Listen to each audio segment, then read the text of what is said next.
নমস্কার। যুক্তি তর্ক সঙ্গে অর্কই আপনাদের স্বাগত। আপনাদের সঙ্গে আমি অর্কপ্রভ সরকার। বিহারে স্পেশাল ইন্টেন্সিভ রিভিশন হয়েছে। ৬৫ লক্ষ নাম ভোটার তালিকা থেকে আপাতত বাদ গেছে। ১ আগস্ট থেকে খসড়া তালিকা বেরোবে, ১ মাস সময় থাকবে। কারণ নাম বাদ গেলে তিনি আপত্তি জানিয়ে আপিল করতে পারেন। আবার কোনো নাম যুক্ত হয়েছে, সেই নামটা যুক্ত হওয়া উচিত নয়, সেটাও বলতে পারেন। তারপর ১ সেপ্টেম্বর পূর্ণাঙ্গ তালিকা প্রকাশ হবে। পশ্চিমবঙ্গে স্পেশাল ইন্টেন্সিভ রিভিশন হবে, তার জন্য বিএলওদের ট্রেনিং দেওয়া হচ্ছে, বিএলওদের ভাতা বাড়ানো হয়েছে। শুধু বিএলও কেন, বিএলএ মানে বুথ লেভেল এজেন্টরাও থাকবেন।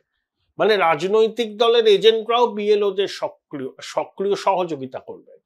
এখানে তৃণমূলের সাংগঠনিক শক্তি বেশি, তারা বিএলএ কে নিযুক্ত করতে পারবেন। বিজেপির পক্ষে সব ক্ষেত্রে সম্ভব নয়, বিশেষ করে একদম সংখ্যালঘু অধ্যুষিত অঞ্চলে বিজেপির পক্ষে কিভাবে বুথ লেভেল এজেন্ট ঠিক করা হবে সেটা নিয়ে একটা সমস্যা হবে, সেটা শ্রমিকবাবু এগ্রি করেছেন। কিন্তু কমিশনকে স্বচ্ছতার সাথে কাজ করতে হবে। ৪০৩ জন বিএলওর বিরুদ্ধে এফআইআর হয়েছে বিহারে, ৫৩ জন অ্যারেস্ট হয়েছেন, যারা নির্বাচন কমিশন মনে করছিল যে এই ভোটার তালিকা সংশোধনের কাজে তারা কারচুপি করেছেন। তা পশ্চিমবঙ্গ এরকম হতে পারে। কমিশনকে নির্ভুল ভোটার তালিকা তৈরি করতে হবে এবং ভারতীয় নাগরিকের নামই ভোটার তালিকায় থাকবে। অনুপ্রবেশকারী বাংলাদেশি রোহিঙ্গাদের কোনো স্থান নেই। ভারতবর্ষ ধর্মশালা নয়। ২০২৪ লোকসভা নির্বাচনের আগে জানুয়ারি মাসে যে ভোটার তালিকা প্রকাশ হয়েছিল, তাতে আমরা দেখেছিলাম যে ৭,৫৯,০০,০০০ ভোটারের নাম আছে। পশ্চিমবঙ্গের শেষ স্পেশাল ইন্টেন্সিভ রিভিশন হয়েছিল আজ থেকে ২৩ বছর আগে, তখন প্রায় ২৭ লক্ষ ভোটারের নাম বাদ গিয়েছিল। এখন প্রশ্ন হচ্ছে, এই ৭,৫৯,০০,০০০ ২০২৪ লোকসভা নির্বাচনের আগের প্রকাশিত ভোটার তালিকা অনুযায়ী পশ্চিমবঙ্গের ভোটার। বিজেপি বলছে বিহারে ৬৫ লক্ষ নাম তালিকা থেকে বাদ গেছে, পশ্চিমবঙ্গে সেটা ১ কোটি ছুঁতে পারে। কারণ বিজেপি বলছে, তারা উদাহরণ দিয়ে দেখাচ্ছে, বিভিন্ন সীমান্তবর্তী এলাকার বিধানসভা কেন্দ্রে ভোটারদের সংখ্যা বৃদ্ধি অস্বাভাবিক হারে বেড়েছে এবং তাদের নাম তালিকায় তোলা হয়েছে। ভারতের জাতীয় গড় যেখানে ৭%, সেখানে পশ্চিমবঙ্গের অনেক বিধানসভা কেন্দ্রে ভোটার তালিকায় নাম তোলার শতাংশ জাতীয় গড়ের থেকে কয়েক যোজন বেশি। আবার ডোমিসাইল সার্টিফিকেট দেওয়া হচ্ছে।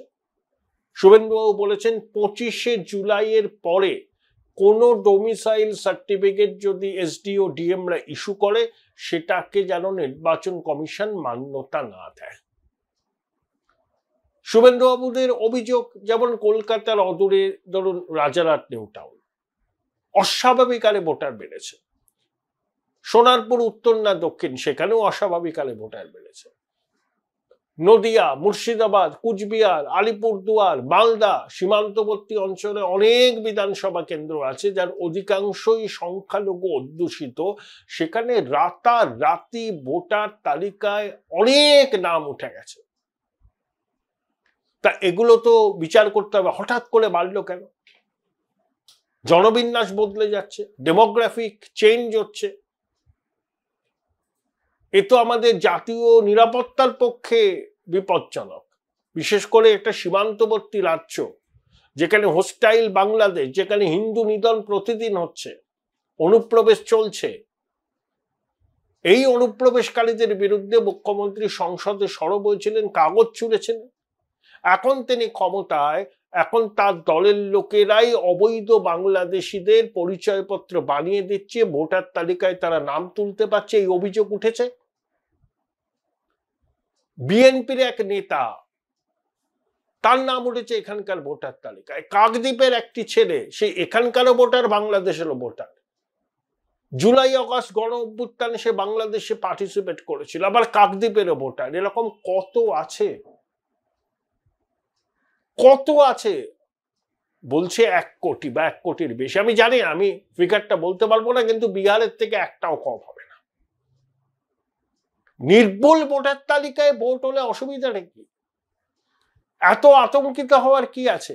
এত কিছু করেছেন, বাংলা যা ভাবে ভারতটা পরে ভাবে, আপনি বাংলার অভিভাবিকা, বাংলা জগৎসভায় শ্রেষ্ঠ আসন লবে, আপনি নির্বাচিত মুখ্যমন্ত্রী, তা নির্ভুল ভোটার তালিকাকে সামনে রেখে নির্বাচন হোক, তাহলে তো বোঝা যাবে কে কোন অবস্থানে আছে, এবং সেই নির্বাচন অবাধ, সুষ্ঠু, নিরপেক্ষ, রক্তপাতহীন, এবং নির্বাচন কমিশনকে এনশিওর করতেই হবে। প্রকৃত জনমতের প্রতিফলন চাই, তাতে যে জিতুক বা যে হারুক কারুর যেন কিছু বলার না থাকে। ঠিক 2011 বিধানসভা নির্বাচন যেভাবে হয়েছিল, বামপন্থীরাও কিচ্ছু বলতে পারেননি নির্বাচন নিয়ে, কারণ নির্বাচন অভূতপূর্ব নিরাপত্তায় সুষ্ঠু অবাধ হয়েছিল। সেই জন্য বামপন্থীদের 34 বছরের রাজ্যপাট খোয়াতে হয়েছিল। বামপন্থীরাও কোনো অভিযোগ করেনি নির্বাচন নিয়ে। তাহলে 2024-এর নির্বাচনটাকে এমন ভাবে করতে হবে যাতে ভোটার তালিকাটা নির্ভুল থাকে। জল মেশানো ভোটার তালিকা থাকলে শাসক অ্যাডভান্টেজ পাবে, কারণ দুধেল গাইরা ওই শাসককেই ভোট দেবে। কারণ মুখ্যমন্ত্রী এই বাংলার প্রতি দরদ, বাঙালির প্রতি দরদ বলে যে প্রচারটা চালাচ্ছেন, ওটা উনি ভোট ব্যাংককে সন্তুষ্ট করার জন্য, যাতে কারুর নাম বাদ না যায়। মানে ওই অবৈধভাবে যারা ঢুকে ভোটার তালিকায় নাম তুলেছে তাদের নাম যেন বাদ না যায়, এটাই তো ওনার একমাত্র ইচ্ছা। সেই জন্য ওই ভাষা আন্দোলনের জিগির তিনি তুলেছেন। পশ্চিমবঙ্গের মানুষ এবার ওনার খেলাটা ধরে ফেলেছেন। এটা বাংলা ভাষার প্রতি দরদ নয়, এটা হচ্ছে ভোট ব্যাংকে টিকিয়ে রাখবার জন্য মরিয়া প্রয়াস। সেই জন্যই রাস্তায় নেমে আস্ফালন। দেখুন, ভারতের সংবিধান নির্বাচন কমিশনকে প্রভূত ক্ষমতা দিয়েছে সংবিধানের 324 এবং 326 ধারা অনুযায়ী। নির্ভুল ভোটার তালিকার মাধ্যমে নির্বাচন করতে কমিশন বাধ্য, সংবিধান তাকে বলেছে। একজন প্রকৃত ভারতীয়, তার যদি ভোটদানের বয়স হয়ে থাকে, তার নাম তালিকায় থাকবে, আর একজনও বিদেশি নাগরিকের নাম থাকবে না। সিম্পল। তার জন্য যা পদক্ষেপ নিতে হয় সেই পদক্ষেপ নির্বাচন কমিশন নেবে। তাই কমিশনকে কাজ যদি করতে দেওয়া না হয়, যদি প্রশাসন অসহযোগিতা করে, তাহলে কিন্তু সেটা সংবিধান অবমাননার শামিল। তখন মহামহিম রাষ্ট্রপতি এবং কেন্দ্রীয় সরকারকে কিন্তু বিষয়টা দেখতে হবে, এবং সংবিধান অবমাননা করলে, সাংবিধানিক প্রতিষ্ঠানকে কাজ করতে না দিলে ব্যবস্থা কিন্তু নিতে পারে। Join Indian Institute of Hotel Management now. Right choice, right decision. সেটা কেন্দ্রীয় হস্তক্ষেপ। আমি জানি যে রাজ্য সরকার এত স্পর্ধা দেখাবে না, কারণ তাতে হিতে বিপরীত হতে পারে। আর তারা যদি ভিকটিম কার্ড খেলতে চায়, যে তারা চাইছে যে কেন্দ্রীয় হস্তক্ষেপ হোক, তিনি ভিকটিম কার্ড খেলবে, নির্বাচিত সরকারকে পেলে দিল কেন্দ্রীয় সরকার, তাহলে সেটা আলাদা। কিন্তু আমার মনে হয় সেই ঝুঁকি এরা নেবে না। এরা যতটা গর্জন করছে ততটা বর্ষণ করবে না, এবং নির্বাচন কমিশন, সাংবিধানিক প্রতিষ্ঠান, তারা কিন্তু কাজটা করবে। সুপ্রিম কোর্ট চূড়ান্ত রায় দেবে, কিন্তু এই স্পেশাল ইন্টেন্সিভ রিভিশন বন্ধ করবে না। হয়তো Aadhaar card, voter card, ration card, ওটাকে নথি হিসাবে বিবেচিত করবার জন্য নির্বাচন কমিশনকে নির্দেশ দেবে, দ্যাটস অল। কিন্তু স্পেশাল ইন্টেন্সিভ রিভিশন কোনো মতেই বন্ধ হবে না। হয়নি তো, কোনো তো স্থগিতাদেশ দেয়নি তো, হয়ে গেল তো বিহারে। তাহলে বিহারে যখন এক্সাম্পল সেট হলো, তাহলে পশ্চিমবঙ্গেও হবে, আসামেও হবে, তামিলনাড়ুতে হবে, সব রাজ্যে হবে। ওটা বন্ধ হবে না। এখন রাজ্য প্রশাসন অসহযোগিতা করলে সেটা সংবিধান অবমাননার শামিল হবে, কারণ নির্বাচন কমিশন দেশের সংবিধান অনুযায়ী প্রভূত ক্ষমতার অধিকারী।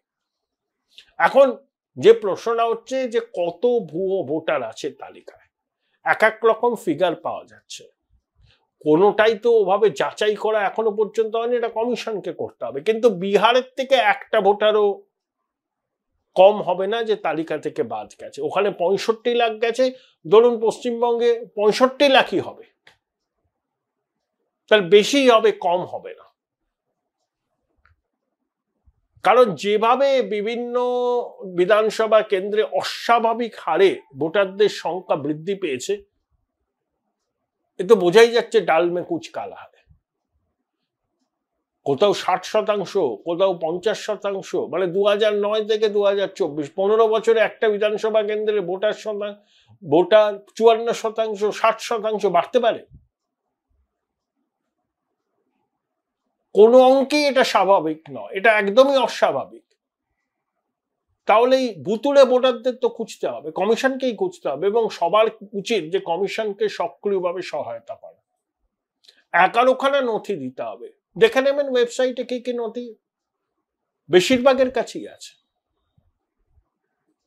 ধরুন আধার আর রেশন কার্ডকে মান্যতা দিল, কমিশন তো চেক করবে এই রেশন কার্ডটা ভুয়ো না সঠিক রেশন কার্ড, এই আধার কার্ডটা সব নিয়ম মেনে পাওয়া হয়েছে নাকি বেআইনি ভাবে পাওয়া হয়েছে।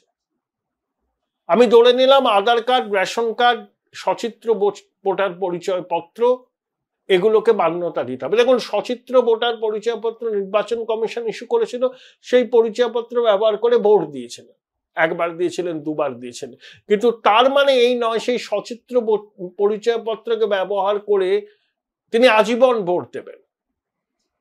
সেই সচিত্র পরিচয়পত্রকেও প্রশ্ন চিহ্নের মুখে ফেলা যায়, এটাই নির্বাচন কমিশন হলফনামায় বলেছে। এখন দেখা যাক, কিন্তু ওই স্পেশাল ইন্টেন্সিভ রিভিশন হবে, অগাস্টে হবে, আমার মনে হয় অগাস্টে হবে না, আমার মনে হয়, আমি কোনো কনফার্মেশন পাইনি, কালী পুজোর পর থেকে পশ্চিমবঙ্গে স্পেশাল ইন্টেন্সিভ রিভিশন শুরু হবে, এবং ডিসেম্বর মাস থেকে পুরো ডিসেম্বর মাসটা ওই তালিকা টাঙিয়ে দেওয়া হবে, সংযোজন বিয়োজনের প্রক্রিয়া চলবে, জানুয়ারি মাসে পূর্ণাঙ্গ সঠিক ভোটার তালিকা কমিশন প্রকাশ করবে, এবং সেই তালিকায় যাদের নাম থাকবে তারাই কিন্তু 26-এর বিধানসভা নির্বাচনে ভোট দিতে পারবেন। একটা কথা নির্দ্বিধায় বলা যায়, বিহারের থেকে পশ্চিমবঙ্গে ভোটার তালিকা থেকে বাদ যাওয়া নামের সংখ্যা বেশি হবে, ওখানে 65 লাখ, এখানে ধরে নিন ন্যূনতম 65 লাখ, 1 কোটিও ছুঁতে পারে তালিকা থেকে ভোটারদের নাম বাদ যাওয়ার সংখ্যা।